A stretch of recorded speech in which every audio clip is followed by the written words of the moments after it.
Bismillahirrahmanirrahim. Assalamualaikum warahmatullahi wabarakatuh. Perkenalkan, nama saya Nur Fadila P. dari Departemen Sistem Informasi kelas kerja semester 4. Di sini saya akan menjelaskan materi terkait sistem informasi akuntansi dari pertemuan ke-9 sampai dengan pertemuan 18. Untuk itu selamat menyaksikan. Bismillahirrahmanirrahim. Materi pertama yang akan saya rangkum yaitu terkait audit sistem informasi berbasis komputer. Adapun yang perlu kita ketahui yaitu auditing. Auditing di sini yaitu di mana suatu proses yang sistematis dan secara objektif untuk mendapatkan dan mengevaluasi bukti mengenai pernyataan, perihal tindakan dan transaksi yang bernilai ekonomi untuk memastikan tingkat kesesuaian antara pernyataan tersebut dengan kriteria yang telah ditetapkan. Adapun standar-standar dari audit itu sendiri berdasarkan dari IIA atau kepanjangan dari According Institute of Internal Auditors, di mana kita dapat melakukan evaluasi kecukupan dan efektivitas sistem pengendalian internal perusahaan, dan juga kita dapat melakukan keluasan pelaksanaan tanggung jawab. Standar-standar audit itu terdiri dari 5, yaitu melakukan tinjauan, menetapkan apakah sistem tersebut baik, didesain dengan baik, dan disesuaikan berdasarkan kebijakan operasional dan pelaporan, melakukan tinjauan mengenai bagaimana aset tersebut dijaga dan sebagainya. Selanjutnya, jenis-jenis dari kegiatan audit itu terbagi menjadi 3. Yang pertama yaitu audit keuangan, audit sistem informasi, dan audit operasional atau manajemen. Adapun tinjauan menyeluruh proses audit yang terdiri dari beberapa. Yang pertama yaitu merencanakan audit, mengumpulkan bukti-bukti audit, mengevaluasi bukti audit, dan melakukan komunikasi hasil audit kita sendiri. Selanjutnya, tujuan dari audit sistem informasi akuntansi di sini yaitu melakukan peninjauan, mengevaluasi pengendalian internal yang melindungi sistem tersebut. Adapun tujuan lainnya yaitu perlengkapan keamanan, pengembangan, perolehan program, dan lain sebagainya. Terima kasih. Selanjutnya kita masuk ke rangkuman pertemuan 10 terkait siklus pendapatan, penjualan, dan penagihan kas.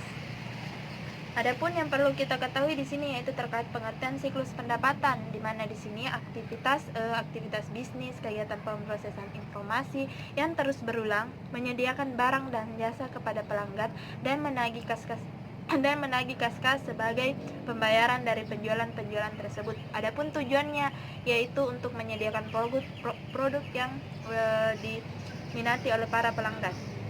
Adapun aktivitas bisnis siklus pendapatan, yang pertama yaitu terdiri dari pemesanan penjualan, kita melakukan proses penjualan, pengiriman, kita melakukan proses pengiriman sesuai dengan yang telah ditetapkan, penagihan dan piutang usaha, dan penagihan kas. Adapun entry pesanan penjualan yang terdiri dari kita mulai mengambil pesanan dari pelanggan, melakukan proses pemesanan, memeriksa dan menyetujui kredit pelanggan, dan memeriksa persediaan. Yang kedua yaitu proses pengiriman. Aktivitas tersebut kita memenuhi pesanan pelanggan dan mengirimkan barang dan jasa yang diinginkan tersebut, mengambil, mengecek, dan mengepak pengiriman pemesanan tersebut. Selanjutnya penagihan dan piutang usaha. Adapun di sini kita melakukan proses penagihan kepada pelanggan, melakukan pemeliharaan dan piutang usaha. Adapun penagihan kas selanjutnya yaitu langkah terakhir yang harus kita lakukan yaitu menangani kiriman uang pelanggan dan menyimpannya secara langsung ke bank. Adapun tujuan, ancaman, dan prosedurnya dalam siklus pendapatan sistem informasi akuntansi. Adapun tujuannya yang pertama yaitu transaksi telah diotoritaskan dengan benar, transaksi dicatat dengan valid atau benar-benar terjadi, transaksi disahkan dan dicatat. Adapun ancaman-ancaman yang terjadi pada aplikasi entry pemesanan penjualan, yang pertama yaitu pemesanan pelanggan tidak lengkap dan tidak akurat, penjualan secara kredit ke pelanggan yang dimiliki catatan kredit pun buruk. Selanjutnya, kesalahan aplikasi pengiriman. Adapun biasanya barang mengalami kesalahan, jumlah barang yang salah, alamatnya pun salah, seperti itu. Selanjutnya, aplikasi penagihan dan piutang usaha. Biasanya terjadi kegagalan untuk menagih pelanggan, seperti itu. Selanjutnya, penagihan kas. Biasanya terjadi pencurian kas. Masalah-masalah pengendalian umum, kehilangan data, kinerja yang buruk, dan pelanggan yang tidak mematuhi aturan secara tepat. Adapun kebutuhan siklus pendapatan dan model data, yaitu didesain dengan mengumpulkan, memproses, menyiapkan data, kegiatan-kegiatan bisnis agar manajemen mendapatkan informasi untuk mendukung dalam proses pengambilan keputusan. Data operasional dibutuhkan untuk mengawasi kinerja untuk melakukan tugas-tugas rutin. Adapun tugasnya yang pertama yaitu biasanya merespon pertanyaan pelanggan. Selanjutnya membutuhkan apakah audit yang dikerjakan sudah sesuai dengan kebutuhan pelanggan, seperti itu. Selanjutnya menentukan harga produk dan jasa, menetapkan kebijakan mengenai retur penjualan, garansi, dan lain sebagainya. Adapun kebutuhan penilaian kinerja, sistem informasi menyediakan informasi yang dibutuhkan untuk mengevaluasi kinerja proses penting. Biasanya yang pertama yaitu waktu respon terhadap pernyataan pelanggan, waktu yang dibutuhkan untuk memenuhi pengiriman pesanan, presentasi penjualan, tren kepuasan pelanggan, analisis pasar, dan lain sebagainya. Selanjutnya, model data siklus pendapatan. Ada 4 kegiatan bisnis di sini. Yang pertama yaitu kita tahu bahwa pemesanan itu sangat penting, memenuhi pesanan, pengiriman, dan penagihan kas. Terima kasih.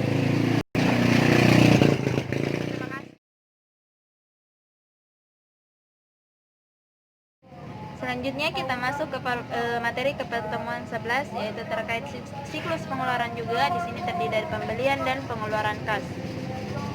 Adapun yang perlu kita ketahui yaitu terkait pengertian dari sistem pengeluaran itu sendiri. Di sini yang kita ketahui bahwa siklus pengeluaran merupakan suatu kegiatan pemrosesan operasional terkait yang berhubungan dengan pembelian dan pembayaran barang dan jasa.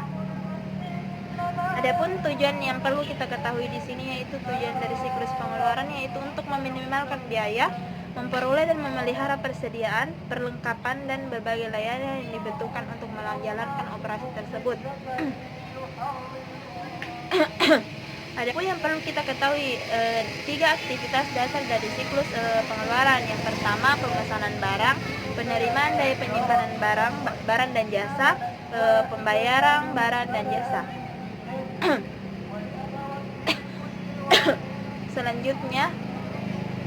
Selanjutnya kita masuk ke pemesanan barang, pemasakan barang dan jasa. Adapun yang perlu kita ketahui di sini yang sering kita kenal sebagai kuantitas pesanan yang ekonomis atau dapat dikenal ekonomis, order quality atau EQE. Adapun yang perlu kita ketahui di sini pendekatan tersebut berdasarkan perhitungan ukuran pemesanan optimal, meminimalkan biaya pemesanan. Adapun kunci dari kebutuhan informasi tersebut yang pertama yaitu menentukan apakah proses pemesanan dapat berjalan sesuai dengan suatu kiriman atau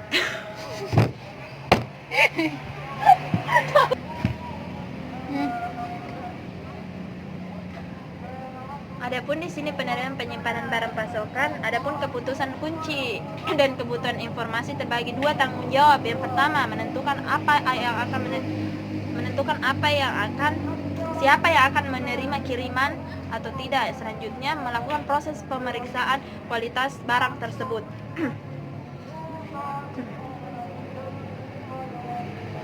Selanjutnya kita masuk ke dokumen dan prosedur. Di sini dokumen prosedurnya itu berupa laporan penerimaan, di mana di sini laporan pengeluarannya yaitu digunakan dalam proses penerimaan dalam siklus pengeluaran. Laporan tersebut mendokumentasikan setiap kiriman termasuk tanggal penerimaan barang, pengiriman, dan nomor pesanan pembelian. Selanjutnya aktivitas bisnis penjualan dari vendor untuk pembayaran. Yang pertama yaitu bagian usaha usaha menyetujui faktur penjualan yang dibayar serta kasir bertanggung jawab dalam proses pembayaran. Mungkin itu yang sempat saya sampaikan. Bismillahirrahmanirrahim. Selanjutnya kita masuk ke pertemuan ke-13 terkait siklus penggajian dan manajemen sumber daya manusia.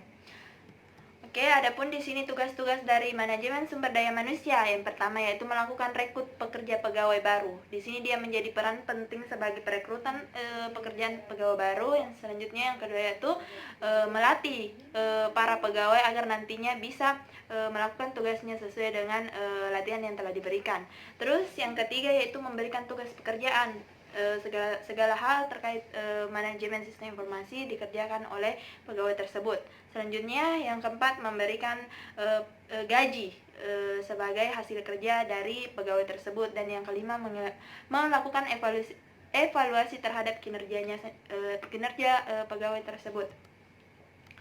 Selanjutnya, aktivitas dari penggajian itu sendiri, yang pertama yaitu seperti pegawai melakukan pembaharuan file induk terkait penggajian, melakukan tarif dan potongan, melakukan validasi waktu dan kehadiran. Kemudian melakukan kesiapan terkait penggajian karyawan dan mengeluarkan dana gaji. Selanjutnya kita masuk ke pembaruan file induk penggajian. Terbagi menjadi beberapa, yaitu memperkerjakan orang baru dan melakukan proses pemberhentian jika tidak melakukan ketaatan peraturan dalam proses pekerjaan. Selanjutnya, pembaruan tarif dari potongan tersebut terjadi ketika penggaji melakukan proses penerimaan pembaruan mengenai perubahan tarif pajak, potongan gaji, dan lain sebagainya. Validasi daya waktu terkait kehadiran, informasi terkait waktu kehadiran pegawai dalam berbagai bentuk bergantung pada status pemberian pegawai. Pegawai dibayar per jam. Pegawai tersebut mendapatkan gaji yang tetap secara formal. Selanjutnya, proses persiapan pengajian tersebut memiliki beberapa kriteria. Yang pertama yaitu menyiapkan file transaksi penggajian yang diurut berdasarkan nomor pegawai. File yang diurutkan tersebut kemudian digunakan untuk menghitung gaji kotor, potongan penggajian seperti PPh dan potongan sukarela, dan kemudian dilakukan proses penggajian secara bersih. Oke, selanjutnya kita masuk di materi ke-14 terkait sistem buku besar dan pelaporan. Adapun yang perlu kita ketahui di sini yaitu aktivitas buku besar dan pelaporan itu sendiri ada empat dasar yang harus kita perhatikan. Yang pertama yaitu terkait pembaharuan buku besar. Pembaharuan buku besar dapat dilakukan seperti halnya pada saat proses pembelajaran akuntansi seperti itu. Yang kedua yaitu memasukkan jurnal penyesuaian, kemudian membuat suatu laporan keuangan dan membuat laporan manajerial. Selanjutnya, untuk memperbaharui buku besar ada dua hal yang harus kita perhatikan. Yang pertama yaitu subsistem akuntansi dan pembendaharaan. Kemudian dalam pemasukan jurnal penyesuaian ini, setelah neraca saldo awal yang dibuat, ada 5 kegiatan dasar dari jurnal penyesuaian tersebut. Yang pertama yaitu hutang gaji, sewa, bunga asuransi, perkiraan penyusutan, dan lain-lain. Selanjutnya, pada saat pembuatan laporan keuangan ada 3 hal. Yang pertama yaitu laporan lahan rugi, neraca, serta laporan arus kas. Pada proses pembuatan laporan manajerial ada 2 kategori utama dari laporan tersebut. Yang pertama yaitu laporan pengendalian buku besar dan anggaran. Adapun dari laporan pengendalian buku besar itu seperti daftar voucher, jurnal, dan yang kedua itu daftar saldo. Mungkin seperti itu. Selanjutnya, tujuan yang ditimbulkan dari pengendalian buku besar ini, yang pertama yaitu pembaharuan buku besar dengan benar. Yang kedua yaitu buku besar yang dicatat harus valid. Kemudian yang ketiga, buku besar valid diotorisasi Dan yang keempat yaitu buku besar dicatat secara akurat. Dan yang kelima, buku besar tersebut dijaga dari kehilangan ataupun bahkan pencurian. Mungkin seperti itu. Selanjutnya, ancaman dari pengendalian dalam sistem buku besar dan pelaporan tersebut. Adapun yang pertama yaitu kesalahan-kesalahan, yang kedua yaitu kehilangan data-data rahasia dari penyembunyian ataupun pencurian yang biasanya terjadi. Mungkin seperti itu.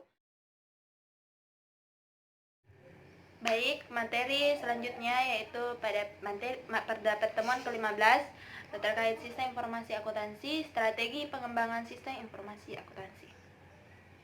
Adapun yang perlu kita ketahui di sini, kesulitan yang dialami oleh para pelaku akuntan dalam pengembangan sistem informasi akuntansi. Yang pertama yaitu biasanya permintaan sumber daya pengembangan yang begitu banyak, dan yang kedua yaitu sistem informasi akuntansi baru didesain tidak selalu dapat memenuhi kebutuhan para pemakainya. Selanjutnya, proses pengembangan dapat memakan waktu yang begitu lama, serta para pemakai tidak dapat memspesifikasikan kebutuhan mereka dengan baik. Kemudian selanjutnya yaitu pembeli software. Adapun di sini software massal yang dibuat oleh suatu perusahaan pengembangan software yang dijual biasanya di pasaran dan terbuka untuk berbagai lapisan pemakai yang memiliki persyaratan yang hampir sama. Selanjutnya, yang kedua yaitu sistem terima jadi. Maksudnya di sini perusahaan menggabungkan suatu software dan hardware serta menjual keduanya tersebut sebagai dalam satu paketan. Selanjutnya, pengembangan sistem oleh Departemen Sistem Informasi. Software massal yang bagus pada organisasi yang mengembangkan software mereka sendiri, karena kebutuhan perusahaan memiliki ukuran yang cukup besar dan membutuhkan software yang khusus. Pengembangan software perusahaan luar. Adapun biasanya petunjuk yang diberikan yang pertama yaitu memilih dan melakukan proses pengembangan dengan hati-hati, melakukan proses penandatanganan kontrak dan merencanakan dan mengawasi tiap langkah yang dilakukan. Adapun yang terakhir yaitu pengembangan software oleh pemakai akhir. Di sini yaitu bisa dikatakan adalah end user computing. Di sini pengertiannya yaitu ia melakukan proses pengembangan, penggunaan, pengendalian aktif atas sistem informasi berbasis komputer oleh para pemakainya. Nah, mungkin mungkin cukup sekian rangkuman materi pada pertemuan 15 ini. Lebih dan kurangnya mohon dimaafkan. Wabillahi taufiq wal hidayah. Wassalamualaikum warahmatullahi wabarakatuh.